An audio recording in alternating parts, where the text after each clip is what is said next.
John, I have read your book, and one very important thing I noticed was that your wedding anniversary is the 1st of December. You were married in 1984, which means, you know what?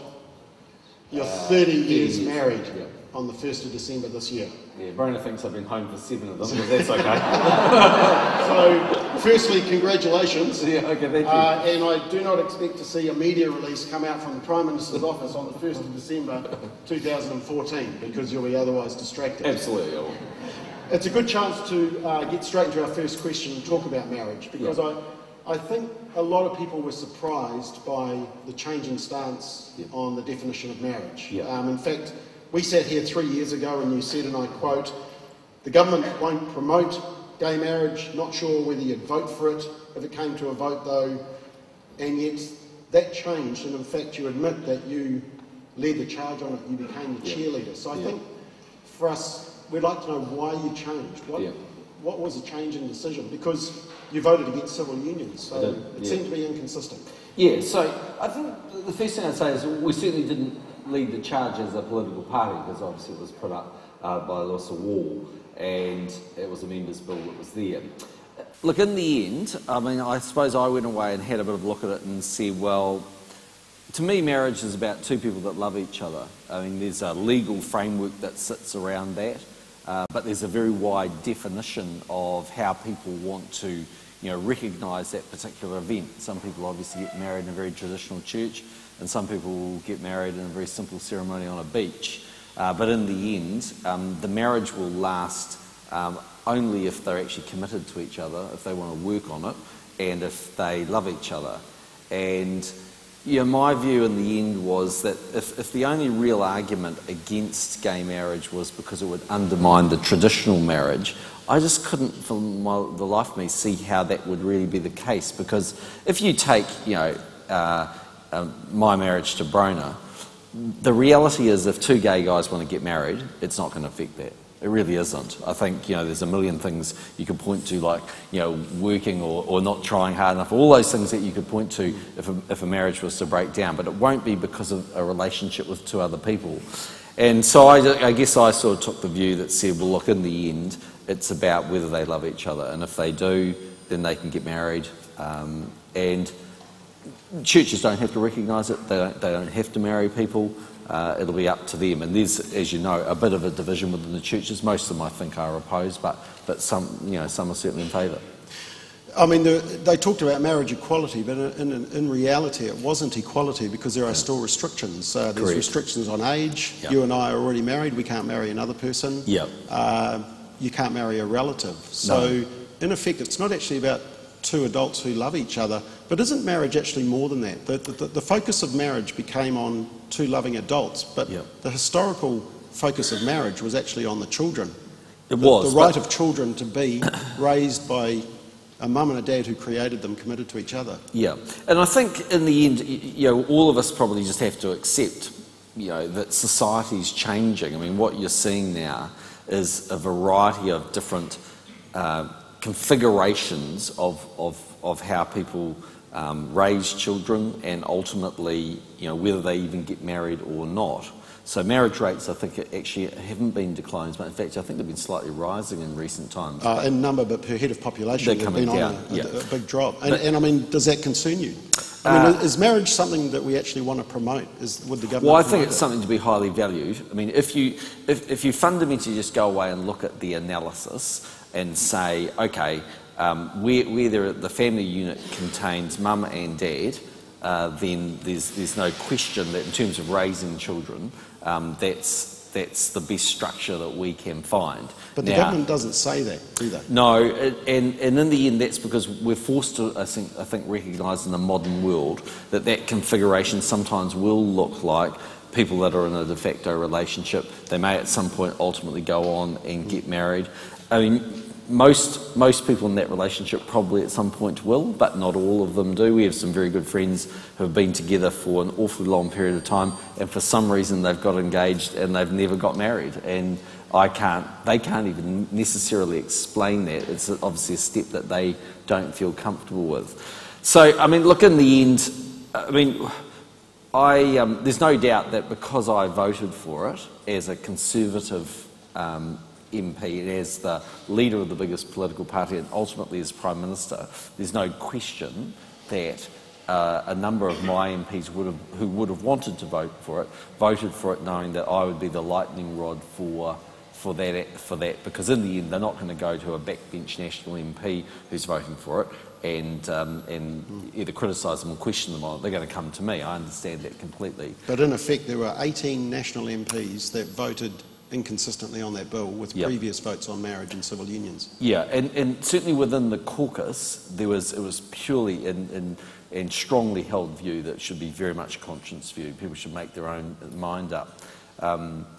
So look, in the end, I'm personally really comfortable with what I've done, and I genuinely don't believe it will undermine marriage any more than the fact that we just live in a world where, some people will live in de facto relationships before they get married, and the kind of, I guess what we saw as more traditional is changing. So what you've got is a situation where historically people got married a lot younger. I mean, when Broden and I got married, she was 21. She'd literally just turned 21 and finished university, and I was 23. Today, if that happened, I mean, our daughter is 21. She's home from Paris at the moment, and the concept of her getting married, I'd just sort of sit there and go, wow. She might need to work out how the dishwasher works, and so it's just slightly, it just feels a bit odd. But when Brona got married, at 21, it just seemed totally normal. So societal norms do change. Okay, so on the basis of the argument that it's two adults who love each other, the natural progression is expected to be that there will be an attempt to say, look, if gender doesn't matter, why does the number of people matter? So if a bill was to be introduced saying polygamy, group marriage is acceptable, would you support that? No. But see, I can't see the argument against that, because in effect now you're arguing against equality. Yeah, maybe, but I guess what I'd sort of say is, in a way, governments and politicians are just a part of society. I mean, we live in society, and we absorb what's happening around us, and I agree that, and sometimes with what we do, it's about sending a message. So if you think about prostitution law reform, we'll come back to that, which I know we'll come back to, yeah. But my view on it, I voted against prostitution law reform, and I'm also really happy that I did vote against it in the end, primarily because I was of the view that in the end, politicians send a message with what they do, and that would be sending a message that I would be comfortable with my 19-year-old son or my 21-year-old daughter being engaged in prostitution, because it would be quote-unquote lawful, and I wouldn't. So I felt pretty strongly about that. I think there'd be very, very few New Zealanders who would say it's a societal norm, or that they would be comfortable if there were 3 people in a marriage. That at the moment, but then again, 10 years ago, nobody was arguing. I mean, Helen Clark, Materia Ture was saying, marriage, we're not going to touch it. Yeah. I mean, things change. So true, and one of the problems in Parliament is we can't always control what comes at us. So we came from the government agenda, and whatever you think of the government over the last 6 years, my view has been that we've kind of stuck to the traditional knitting. We've been very much a government about the economy, law and order, health and education, the environment. We haven't been a government that's gone off into all of these other different areas. There's stuff that's come at us through members' bills. I suppose the only other last point I'd make, and look, maybe people do change over time, but I'd say the probability of our children being gay is very low. Like anything in life, you can never say never, and it is what it is. But certainly, given the number of young women who come through our house with my son and vice versa, I think boys with my daughter, I think it's pretty unlikely. But I only raised that point because I guess one of the things I sort of sat there and thought about a little bit was, okay, in the hypothetical example that one of them came home and said, I'm gay and I'm getting married, as I think extremely unlikely, but let's say it happened, would I love them any less? And in the end, I thought, absolutely not. And my basic point was, if getting married was going to make them happy, I'd be comfortable with that. But see, I could extend that same argument, and Max arrives home with 2 girls and says, I'm marrying them both, Dad. Well, Max would probably dream of that situation, but the But we won't go into his 19-year-old fantasies. With 2 girls right comes 2 mothers-in-law, so you don't go there. Yeah, but yeah, look, I mean, in the end, it's, I agree. You know, any change by definition means that you're opening up a flank and you're opening up an argument. But I just sort of think if you went out there in the society that we live in, and the one as best as that I can predict, and said, is it okay for there to be 3 people in a marriage? I think most people would take the Lady Diana view, which is 3 is 1 too many. And in 10 years, if the public opinion changes, you'll change with that? I would be absolutely stunned if it did. I mean, if you think about it, the concept of there's multiple... cultures coming into New Zealand now where it is the norm, polygamy. Yes, although what I would say actually, if you look around the world, obviously there's societies and religions that believe that multiple wives or multiple partners is totally acceptable. Although, interestingly enough, often that's starting to move away. So the kind of African leader that has 60 wives, I mean, those sort of days are reducing. Now, there will still be societies that are there, but it is starting to reduce. So, I mean, I guess in 100 years, is it possible? Maybe, but I just don't see it. I just don't think that's where it'll end up. Kevin Andrews is the Paula Bennett of the Australian government, Tony Abbott's government, and he's putting up pre-marriage funding for pre-marriage counselling and marriage counselling vouchers. I mean, do you think that's something that the government should do, which is to promote stable relationships, promote marriage? I think there's this really strong argument that it's a good thing. If you look at it's not just Australia. If you look in the UK, David Cameron's been very strong on marriage. He gives some pretty forward-leaning speeches, actually, if you go and look at what he said, because I've followed a few of what he's saying. I know David well. So he's been very strong. This is my only caveat around it, which is, because as I said to you earlier, there's no question that the academic research supports, a nurturing, loving family, mum and dad with the kids, it's the best environment. Mum and dad married. Married is the best environment.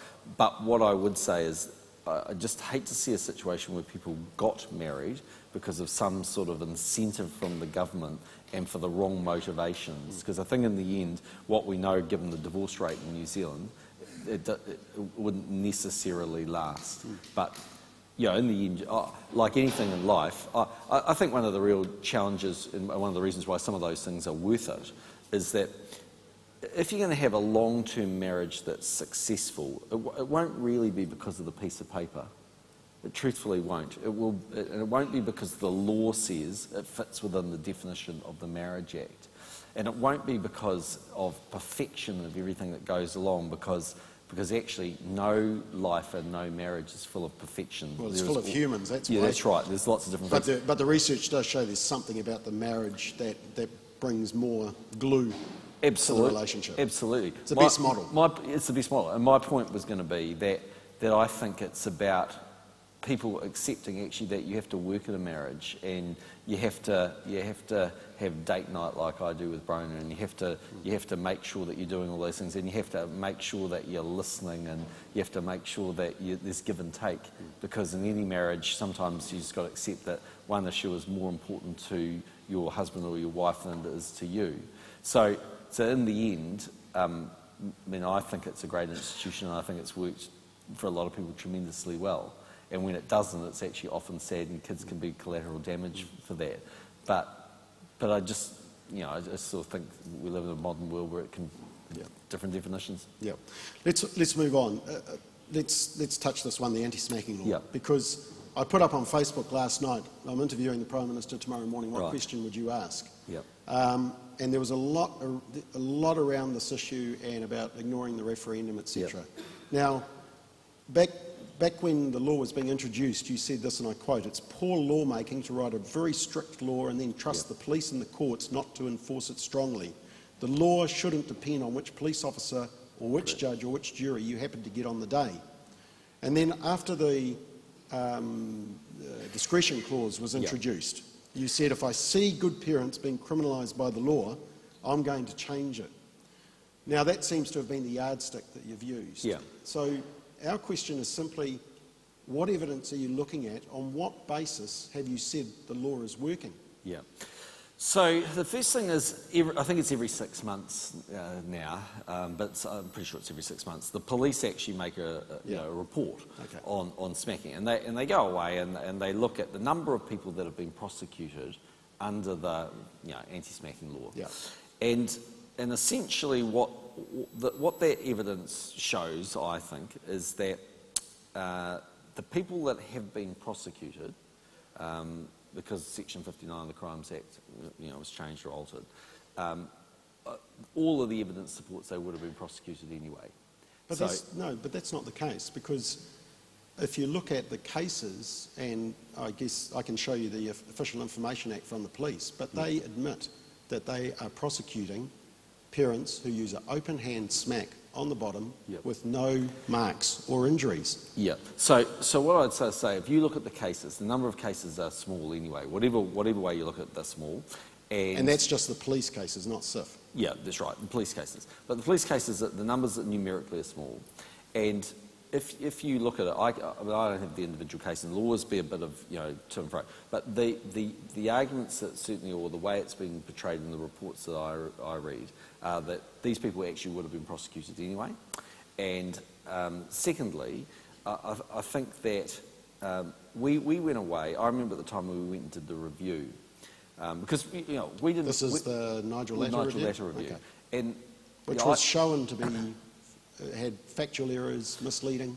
Well, what I'd sort of say is Nigel was opposed to changes to the law. But the report was shown to be factually incorrect and misleading. I've had a number of discussions with him, and like any report, there's always a difference of opinion about the information that's there, or someone's perception of that.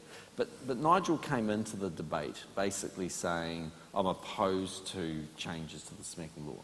He's a clinical psychologist, and he's a pretty straightforward guy from what I can see. There's no big national or agenda or something. I mean, the guy kind of is what he is.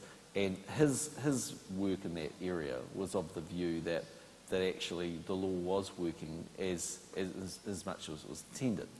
I suppose that the point I'd sort of make is that this is the reality of, if you want to go back the other way and you want to change the law the other way, this is the reality of the way it will be portrayed. It will be portrayed as the smack your kids bill, and it will be portrayed as big people hitting little people.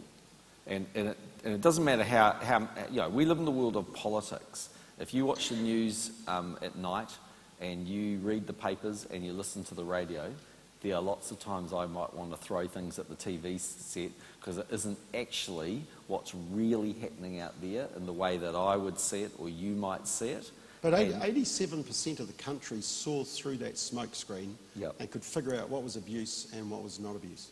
That's right.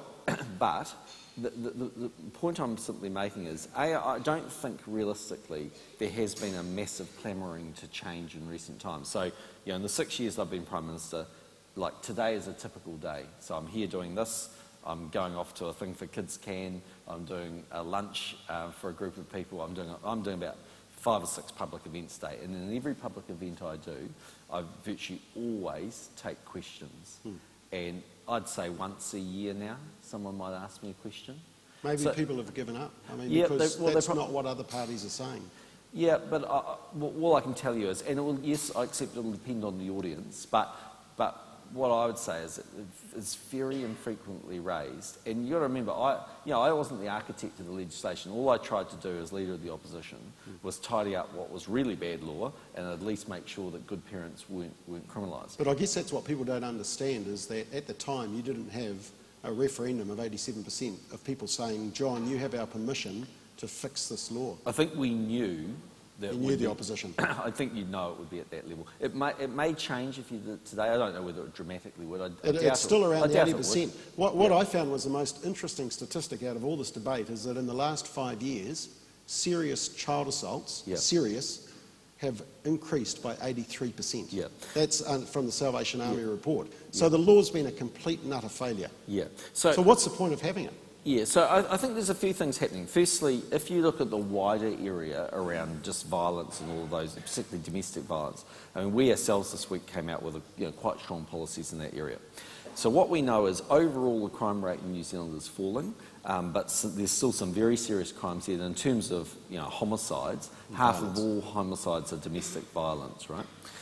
So all I can sort of again tell you, if you take a step back and say, again, we send messages. If that's the argument that you want to put up, as much as we pass laws, we send messages. Then, if Tariana was here now, I'm not so sure about Peter because I haven't had long discussions with him, but if Tariana was here now, what she would say to you is she would say, she begged me not to change the law.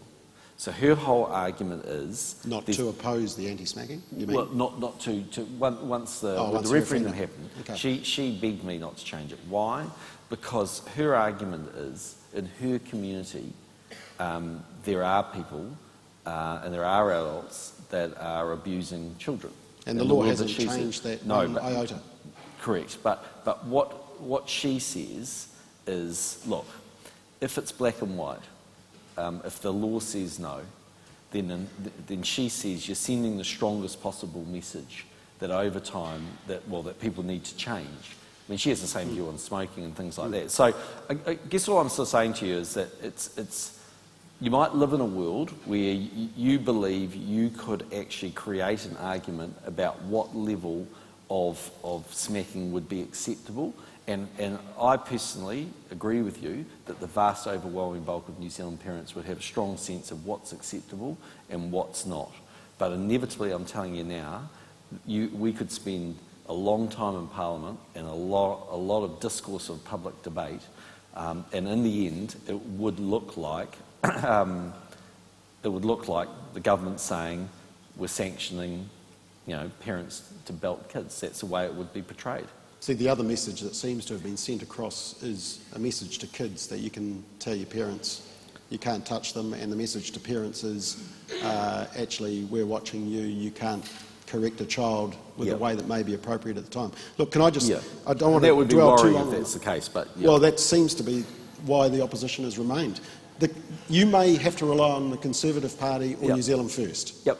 Now, we've asked them what their policy is on this. They want the law fixed. Right. They want to decriminalise light smacking, non-abusive smacking, similar to the Australia law. So if you're put in that position, what will you do? What will you do if the Conservatives or New Zealand First turn up to you in post-election negotiations and say, this is one of our bottom lines? Well, my understanding, I don't want to speak for either of the political parties, we haven't had any discussions with New Zealand First that would allow me to form a view, although certainly in the 6 years I've been Prime Minister, it's not an issue they've ever raised with me or raised with us. In the case of the Conservatives, it is an issue that Colin Craig feels strongly about. I accept that, and he obviously both financially supported the referendum and with you came to see me after the referendum being there. So I accept he has very strong feelings on it. My understanding is that they're not really sitting there saying this would be a bottom line, but they are saying this is the perspective of the Conservative Party. And I fully accept that there will be people that will vote for the Conservatives based on not just this issue, but a range of social issues where the Conservatives will take a conservative view. And there's a very legitimate constituency in New Zealand for that. I mean, it's like anything in life. I mean, the notion that that everybody agrees with, liberalisation of gay marriage, all these sort of things. The editorials in the country might support that, but there'll be plenty of New Zealanders, many of whom will vote for the Conservatives, who will say these are steps in the wrong direction for society and we want to exercise our democratic right to oppose that, and that's what they'll do. But ultimately, all I'd sort of say to you is that when you're governing, the reality of what you're dealing with is lots of different issues.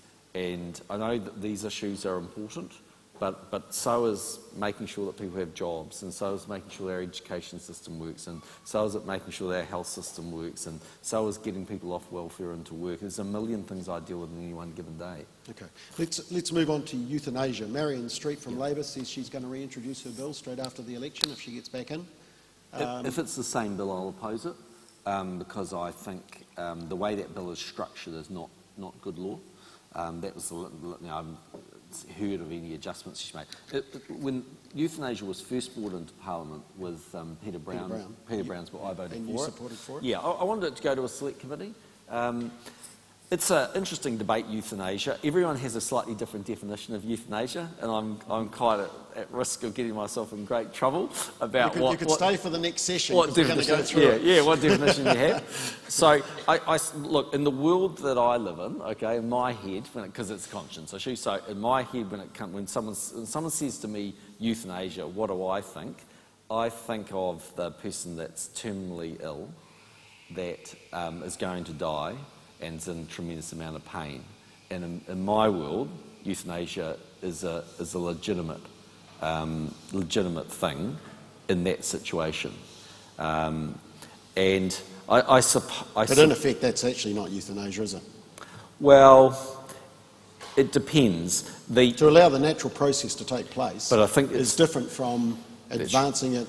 That's right. So the point would be, under modern medical practices, what would effectively happen at the moment is that the person would be given pain relief and would be given support, but the natural process would occur, but the palliative care or the care from the medical system would not do anything to prolong their life, but would not do anything to shorten their life, but would give them all the support they need. What I would say in that scenario, I personally could understand the speeding up of the process. But what's your concerns about Marion's bill then? I think it goes a lot further than that. I mean, I think it literally sits, last time I briefly looked at it, a situation where Granny's 92 and feels like she's a pain in the neck to the family. Elder abuse. And I think that's not acceptable as euthanasia. I suppose if you took a scenario, again, I can only give you my own sort of vague experience of it, not experience, but viewpoint of it. But let's imagine I was involved in a major car accident, and everything was clinically proven that I was effectively a vegetable, and there was no chance of me recovering, but I might live for 10 years under some sort of mechanism. Would I want Brona to do that? I think the answer is no, if you want me to be honest. The danger is the doctor might get it wrong. Yeah, and there's been those odd miracles around the world, and I accept that, but I suppose I just take the view that there is a degree of life about quality of living and what you can achieve, and if you're at a point where you are absolutely at that point. And I think if I had a bit of a talk to Peter Brown, again, I don't want to talk for other people, but when he introduced his bill, there's no question that Peter Brown loved his wife, because his first wife died of cancer, I think, from memory. But he was a supporter of euthanasia because he saw the pain that she went through. And that raises the whole issue of hospices and palliative care. I mean, we have a hospice just up the road from where we live. They seem to forever be running fundraisers. Yeah. And it seems like they're being shortchanged and being able to provide the best palliative care to all areas of the country. Is that an area that the government has looked at? Yep. So in 2008 we campaigned on getting them up to 70% of their funding, and it's a little mixed. We're getting, some are definitely there, because I was at Franklin actually last week and they were thanking us for the fact that they're at that level. Increasingly also you're seeing hospice support in home as well, a lot of that. Why not 100% though? It's a health issue. Yeah, okay, so it's two reasons. One, like everything in life, there's always about how much money do you have and how much can you spend and where should you spend it. So there's a bit of an argument there. Partly hospice, I may have this wrong, but I think if you spoke to Mary Potter and others, there is a connection with the community, and that fundraising does actually build that connection with the community. I know it's difficult for them, but I've done a number of fundraisers for them. I've been to events for them. So, I mean, just to give you an example, not a great example, but Brona's mother died when she was quite, she was relatively young, in her early 20s, of pancreatic cancer. Brona's mother was in her early 50s. So her father remarried, and unfortunately his second wife last year got a melanoma and was 15 years younger than her father. So it was very tragic, but from diagnosis to death it lasted 6 weeks. So she died in the Nelson Hospice, where she'd ironically done a lot of work for the Nelson Hospice. And so we made a donation to the Nelson Hospice. Why? Because I think we felt that the amazing care that they gave her So we felt it was, kind of the only thing we really could do. The Greens, moving on to another topic, abortion, the Greens want to decriminalise abortion. I see you have said that there's no move to go near that law. Yeah. It raises an interesting issue because the Greens say that an unborn child at 19 weeks can be aborted, but an unborn child at 20 weeks cannot be, because they've said there's a 20-week cut-off. Yeah. And there's this argument about where does the right to a woman to have an abortion against the right of an unborn child to life. Where do you put that point at? Well, personally, if you look at the current law and you accept that there'll be lots of interpretations within that law, so there are, as you probably know, because you'll know more about it than I probably ever will, but if you look at that law, there's lots of situations where an abortion is legally acceptable. But effectively it is abortion on demand we have in New Zealand, isn't it? 99% of abortions are approved. My guess is that's probably right. A, because of the stats that you quote, and B, while in theory there are examples that say, well, it's under it's under 20 weeks gestation period, but then it sort of goes into, if there was a, parent, sibling, or whatever it is. There's various legal things, but in the end, it's also about the impairment, I think, on the mother and the child. So in reality, yes. So the reason I'm opposed to change in the law is that, again, I think the law broadly works. I accept that it's likely that the bulk of people who are terminating pregnancy are probably doing so on the basis that it's an unwanted pregnancy and they feel they can't cope or don't want to at that point in their life raise a child. So I think the issue there is, if you went to further liberalisation, my concern, I think, would be that people would see that as a legitimate contraception device in a way, that all of a sudden they would be more encouraged to go down that path and be less careful. So I'd be opposed to that. But equally on the other side, I suppose my only point is that if you accept that there are probably plenty of 19-year-old girls that wander in and say, I'm pregnant, I want to have an abortion, and then again they have that abortion. What would be the counter-argument? And the counter-argument might be that what is that? Fundamentally, a very young woman is raising a child and feels both mentally, financially and physically incapable of raising that child. And if you cast your mind back to the debate we had a little bit earlier, why do we think marriage is the best forum? Putting to one side the legality of it, it's because actually we know when you raise a child, that is an immensely challenging thing to do. If you're really going to raise a child well, children always throw curveballs at you, in my experience, at every sort of step along the way. And actually, if you don't have someone to bounce that off against, it's a lonely, quite difficult process to go through. Lots of people do it, and they do it very well. My mother did it by virtue of the fact that my father died when I was pretty young. But the reality is, if you've got someone else to bounce it off against and to support you and to play the different roles that have to be played, then that's really beneficial. And I suppose my only point would be if abortion laws went the other way, you would, without doubt, have more young people having children. And the question is, would they be in the best situation to cope with that if, by definition, they're saying at the moment they can't? Would you support better informed consent, though? Because the concern is that vulnerable women are being counselled by the people who are also providing the abortion. They're also not seeing the fetal development to understand what is it. I mean, if you've had an operation, they go through all the risks. They show you every scan. You sign waivers. That's not necessarily the case with abortion. So would you support more information for women so they're making an informed decision? In principle, yes. And in principle, my preferred position is that for young women, parental notification is sought. Yeah, and you've always supported that. Why haven't you moved on that? Because to me that always came across as it's not actually necessarily an abortion argument, it's actually a parental role argument. Yeah. That's right. So the argument around, I think in the end, if your 16-year-old daughter turns up and she's pregnant, then in the end, a whole lot of thoughts are going to be going through her mind. The capacity to actually cope with that situation and to actually make a sensible choice, whatever the sensible choice might be for their family and for the wider family unit. And actually, one thing we know about young people is they're terrified when they make a mistake. They often think there's no coming back from a mistake, and actually, truthfully, there is. Because all young people will make mistakes of some sort, whatever it might be. Which is all the more reason for parents to be involved, isn't it? That's my view. So the only legal argument around not having that as an automatic right is just the fear that that could put at risk those young people. And that's always a subjective call. And I think Judith Collins actually allowed for that by being able to apply to the family court for the exemption. Yeah. So once again, I guess I go back to the question, why hasn't the government moved on that one? Because it seems to be one that the National Party could get them behind.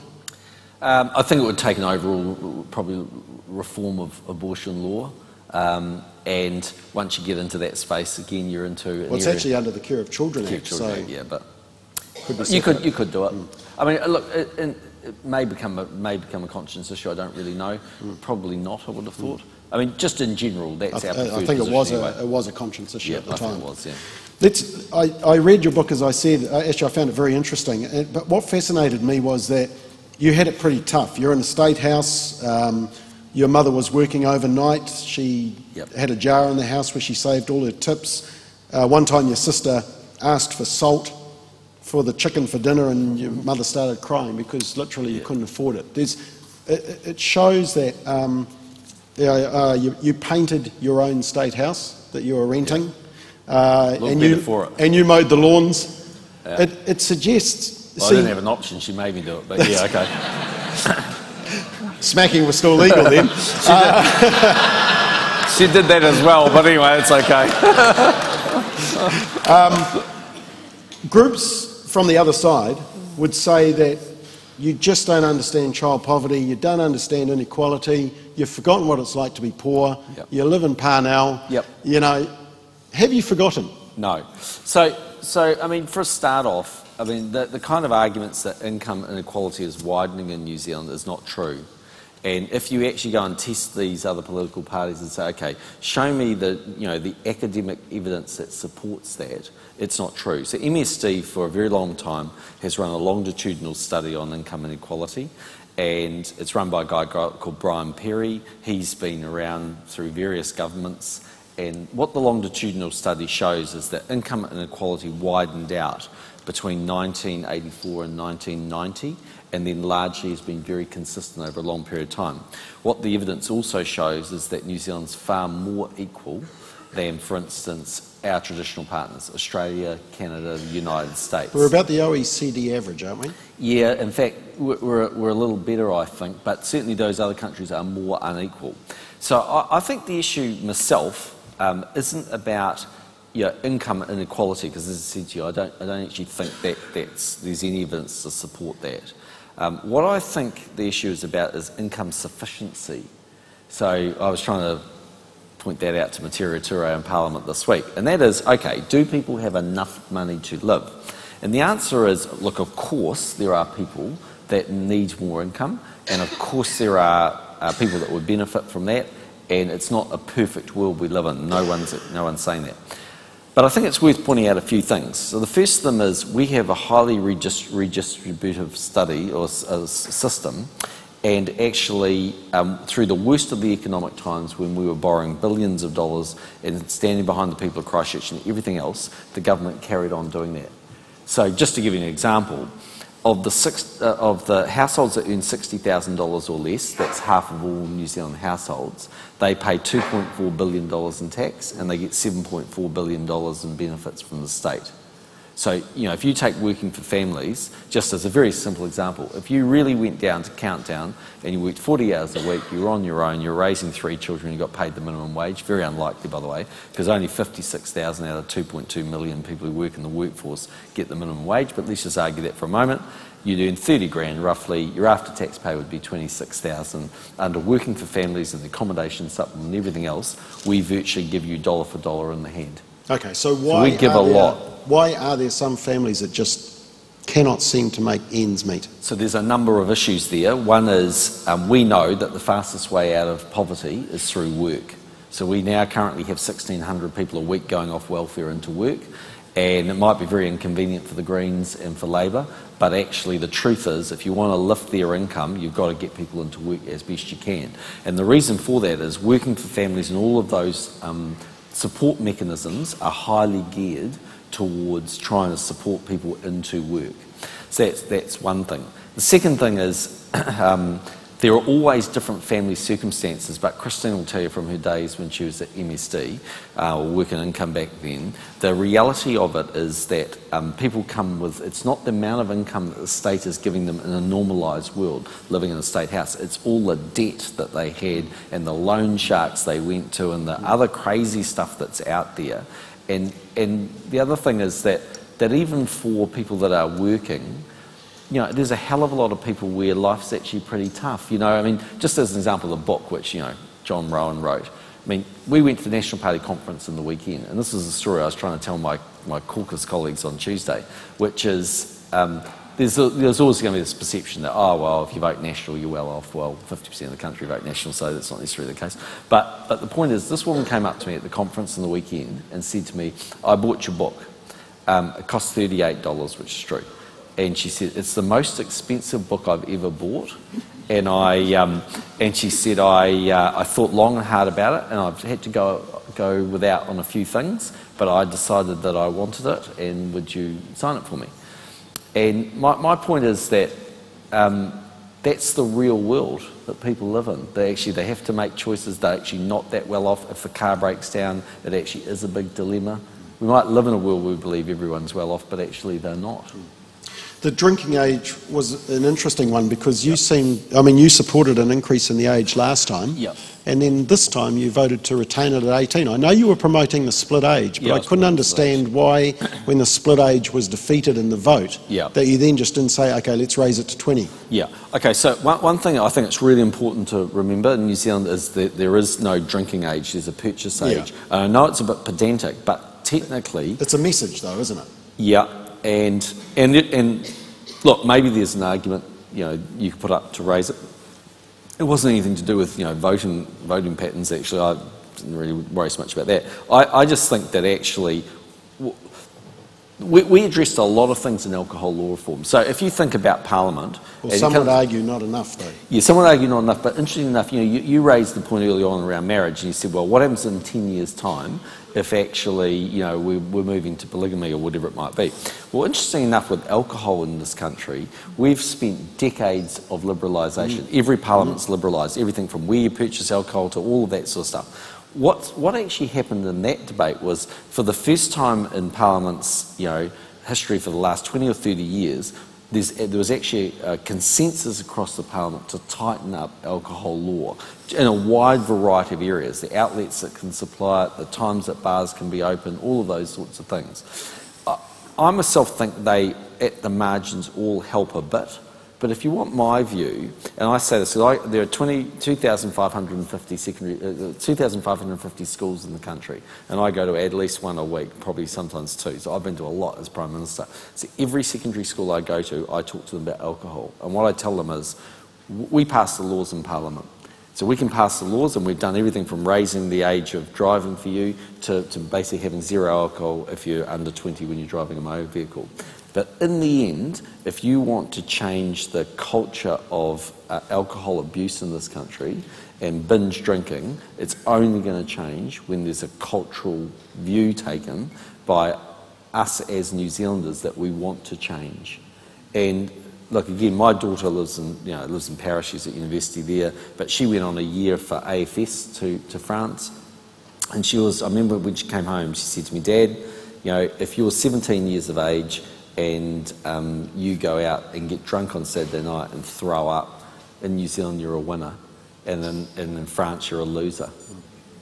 And it's a cultural view that they've just grown up with alcohol and learnt to deal with it. And there's only so many laws you can actually pass. I mean, in the end, it's ultimately about the education of our youngsters. One thing I will say to you, though, because I live around teenage kids now so much, like I'm sure many people do in the room, that there is a generation coming through now that's a lot more responsible. So Max, when his mates come over, they always have a designated driver. He'll quite often drive to a party he goes to because he doesn't want to drink. He's not a massively big drinker, so occasionally he'll drink, but he doesn't always want to go and get, you know, plastered. There is a more sensible view starting to be formed by some New Zealanders. We're just about out of time, so can I just ask perhaps a couple of quick-fire questions, and if you want to clarify, that's fine. Greens have suggested possibly decriminalising marijuana. Do you support that? Deeply opposed. Prostitution. You oppose the decriminalisation of prostitution. You still think that was the right decision?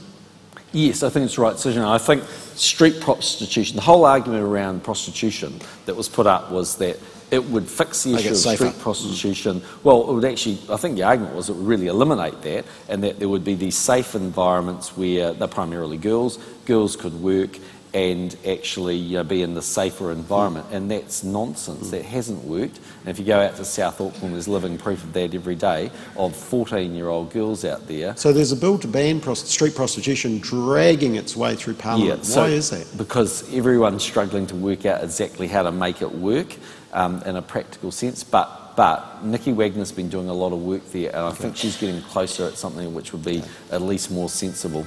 You would vote to ban street prostitution? Well, I'd vote to try and dramatically improve it. I prefer it's not there. The question, the legal niceties of it are very difficult. She's trying to work through some sort of halfway house from what I can see, which is at least an improvement on what we've got. And residential brothels, do you have a problem with that? Next door to your family home? I think you had one in your street. Well, I don't speak from experience if that was the case, but they must charge a lot if they're in St Stephen's Ave. Anyway, okay. It was a cul-de-sac. Oh, it was a cul-de-sac, was it? Okay. Yeah, wow, oh well. Yeah, good thing I don't go door knocking in Epsom. Do you have a problem, though, with a residential brothel next door to a family home? I think in principle we prefer that wasn't the case because of the impact on the suburb, really, but I think it's a difficult thing to stop. SIF's Independent Complaints Authority, the head of SIF say they can't cope, they haven't got enough workers, the demand is increasing for their services. Do you support an independent watchdog similar to the police? There's quite a bit of work happening in that area. That's a possibility. What I would say is Paula Bennett's been doing, I think, great work in reforming welfare, and SIFs is one area where she's really taking a look. So what's happening in SIFs, in very simple terms, is that it's a cover-all for everything. So basically, lots of people ring SIFs, and lots of cases are referred to SIFs that should never be there, and they actually need to get far more targeted, and we need to be able to deal with the other cases. So that's what's on the work program. We're just working our way through. So in principle, you support a watchdog? Potentially, yes. I mean, because I do accept that it's a very highly stressed environment for people if a child ends up with SIFs. There are, unfortunately, a hell of a lot of kids where SIFs is the best place for them because the home life they come from, and I think home is a very generous term, is so dysfunctional that they're not safe in that environment. But we don't want kids being taken off, half decent parents because there's some more minor issue, and there are cases where I think there's been a lot of stress because of that. Income splitting, it seems to have been put on the shelf. Peter Dunn's in favour of it. Is national? It's expensive and difficult to work, but things that things that encourage parents to be able to spend time with their families, because they're are fundamentally at the core of it good things. So extension of paid parental leave is one example of that. Yep, we'd all love to get to longer periods of time. It's interesting actually because I was in Palmerston North yesterday in a couple of workplaces, and there were a couple of women there that had just come back to the workforce, and just talking to them about how long that they were taking off. Generally speaking, it's about a year. A lot of them, if they can get anywhere near affording it, it's at least 6 months and more a year. And it just seems like we put more than $1 billion into childcare, and yet to enable a parent to stay home during those first formative years, we don't seem to give that same priority. Give it enough, And that's what income splitting would do. And paid parental leave. Yeah, it's expensive. Is paid parental leave just a fiscal issue, or is it a ideological objection to it? Well, it's partly a fiscal issue, but what I would say is I would much rather, and I would say this, but I would much rather vote for our adjustments, which are 18 weeks, and a much broader application of who can actually get paid parental leave than Labour's model, which is 26 weeks but much narrower. So yes, in theory, if you get it, you theoretically get a bit longer. But if you could afford it, would you give longer? I've always said over time, I think these things are good to extend if you can afford it. Okay. And, sorry, just 3 strikes, you support in principle 3 strikes legislation? Yeah, I think in principle it's broadly worked. One thing I will say, I know we're probably, the sign of time's up is there, so I'll make it pretty quick. And Garth's over there, so he can speak much more eloquently than I can. But on the topic, but I think, look, generally speaking, what's happening in terms of prison numbers in New Zealand is they're actually falling. And so the crime rate, at a completely macro level is down 35%. Doesn't mean you leave your keys in the car and have the door unlocked at night, but generally speaking it's getting a bit better. But if you look at who's in prison, I think there's a misconception from people actually that somehow we all wake up one Saturday morning and decide we're going to rob the neighbours or do some crime. It's not the case. It's a small group and they commit a lot of crime. So the question is, how do you stop them committing that crime? And the answer is they almost always have drug and alcohol dependency and very low levels of work skills. So we've brought in programs now where every person that needs drug and alcohol treatment in our prison gets it. 3 of our 18 prisons are working prisons, and I think we should extend that. I was in Rolleston the other day, prison, and they're rebuilding red zone houses for skills development. I'm not saying it's going to fix every criminal that's out there, but I'm telling you now, if we can get people skills, if we can tie them up with jobs, if we can get them going down that path, we've got a much greater chance of making our communities safer. But there are just some people who fundamentally are just psychopathic, dangerous people. And the long-term solution is keeping them in prison, because there's no other solution that's proven to work. Because if you are committed under 3 strikes, it means by definition you've been sentenced for 5 years or more to jail on 3 occasions, and that is a very serious level of criminal activity. We're out of time, Prime Minister. Okay. We thank you for being here. Please show your appreciation to the Prime Minister. Thanks very much. Thanks, man. Great. Thanks very much.